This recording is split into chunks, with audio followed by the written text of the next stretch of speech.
Ladies and gentlemen, because we are such a small audience, I think we can make a better acquaintance per each, but we will skip that. Just for my general knowledge, who are the students of this course? Please raise your hand. Okay. And the others are observers. So they can join UNSO. Yeah. So for the coming 15 minutes, I would like to present the essential part of the IDF Military Liaison Department in order to facilitate the fuller understanding of how peacekeeping forces are involved and influence the Israeli-Arab conflict. My name is Yariv, and as for the last 10 months, I serve as the head of this unique department. I have served in the IDF Air Force during my entire career, focusing on air defense against aircraft missile, rockets, and all the other threats that comes from the air to the ground, including command of 2 battalions and as the Air Defense Training School commander between 2008 and 2010. It is, however, extremely refreshing to ascend to the general staff level and for a change not to apply kinetic energy in order to change tactical and strategic realities on the ground. It is a great honor for me to address such a distinguished audience and participants led by the force commanders of MFO, UNDOF, and UNSO, and the representative of UNIFIL, the DPCA. I will gladly take questions throughout the briefing. I hope to use the last 5 minutes of my time provided mine to answer these questions.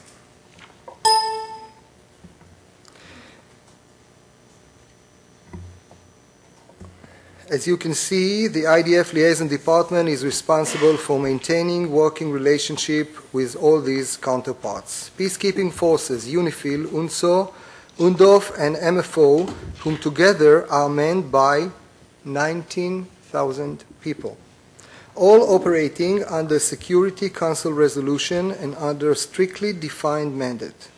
Liaison Department also liaises with Egyptian and Jordanian defense forces and with the MFO in Sinai.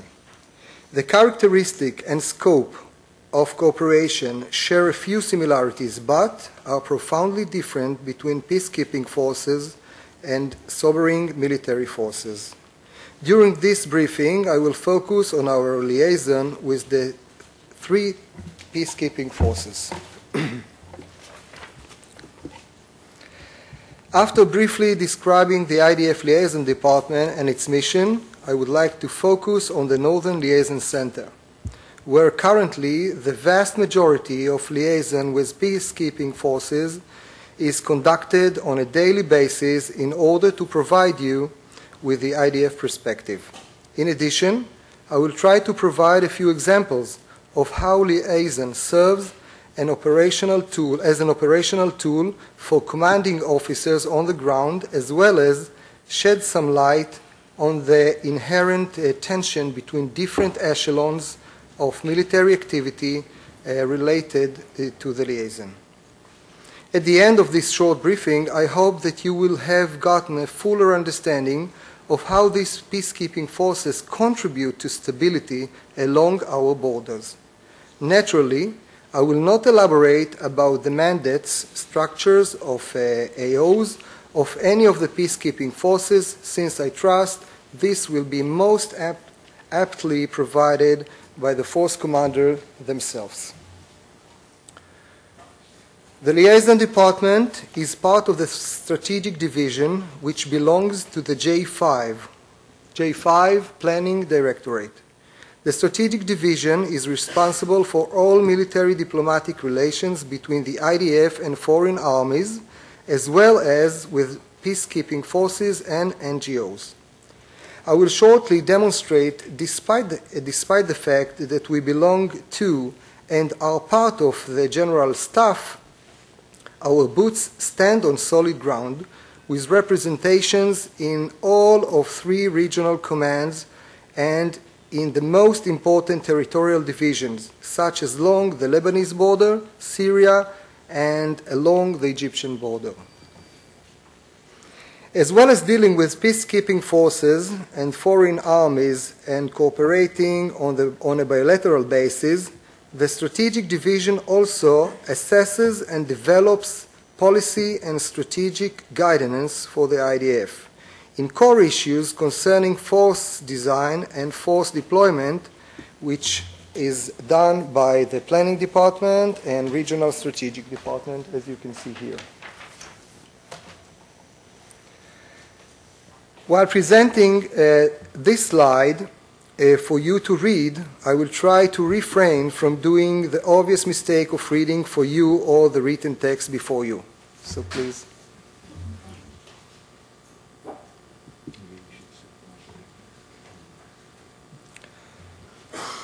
Based on the mission of the strategic division, we are responsible for implementing IDF strategic goals by cooperating with peacekeeping forces along the borders.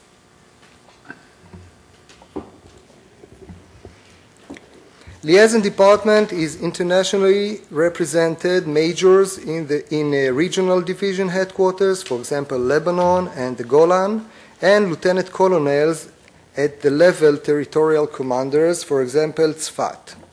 This structure is designed to provide access to tactical decision-making and the framework to effective liaison with different peacekeeping forces while still serving strategic purposes. The Northern Liaison Center is responsible for liaising with UNIFIL and UNDOF, as well as with respective representatives of UNTSO in OGG, Observer Group Golan, and OGL, Observer Group Lebanon, under OPCON of UNDOF and UNIFIL, respectively. For the FCs, this slide will probably be quite obvious, since it describes the main effort of the different forces. The examples I will provide are based on current and very relevant practices, for instance, the construction of the barrier between Israel and Lebanon in the vicinity of Metula and Kfar Kile, which has been facilitated by the good officers of UNIFIL serving both Israeli, Lebanese, and UNIFIL interests. Recent similar efforts of goodwill have been to allow Syrian farmers to cultivate land west of the Alpha Line. Alpha Line is the actual border between Israel and Syria, despite the fact that the states of Israel and Syria officially are in a state of war. One of the greatest achievements of UNIFIL after 2006 has been to found the Tripartite Forum, where senior delegations from the IDF, LAF, Lebanese Armed Forces, and UNIFIL convene and discuss tactical issues related to UNSCR 1701 in order to minimize tension and mitigate chances of escalation or violence between the sides. Unfortunately, such a forum does not exist with the Syrian armed forces. Peacekeeping forces have critical influence in liaising different messages preemptively between hostile sides, which serves as the only official channel of communication before and during sensitive situations, such as the recent Nakba Day, provocations along the Israeli borders, which did not deteriorate like past years, much thanks to prior soothing involvement of UNIFIL and UNDOF. In terms of violence, the tactical deconfliction, most peacekeeping forces find themselves somewhat bound by restrictive mandates, which are occasionally preventing them from really discharging their duties and preventing severe violations of UNSCRs. However, in many cases and situations, the mere presence of peacekeeping forces prevents tactical situations from becoming strategic issues. Recent years have seen a significant rise in the importance credited to liaison within the IDF, based on the actual tachlis, as we say in Hebrew, contribution that liaison brings to the table and how liaison serves strategic as well as tactical ends. Liaison actively often occurs in between the different echelons of military activity and usually have tremendous impact on both levels. Many tactical issues have been solved by effective and dedicated liaison on the ground and by direct communication between senior commanders from the IDF and their peacekeeping counterparts. One of the greatest challenges of the military sciences is to achieve strategic purposes by tactical action and sometimes to prevent undesired strategic consequences of tactical events. I would like to propose a few insights about the key contributors to success in liaison based on our experience. A liaison officer must identify the mutual interest shared by the IDF and his counterparts and seek to assist all sides in achieving them. He must also have a very profound understanding of the mandate, the will, agenda, and limitation of his counterpart in order to plan and aspire to achieve feasible goals. This is then executed based on a professional relationship with, which must rely on common trust, goodwill, knowledge, and personal acquaintance.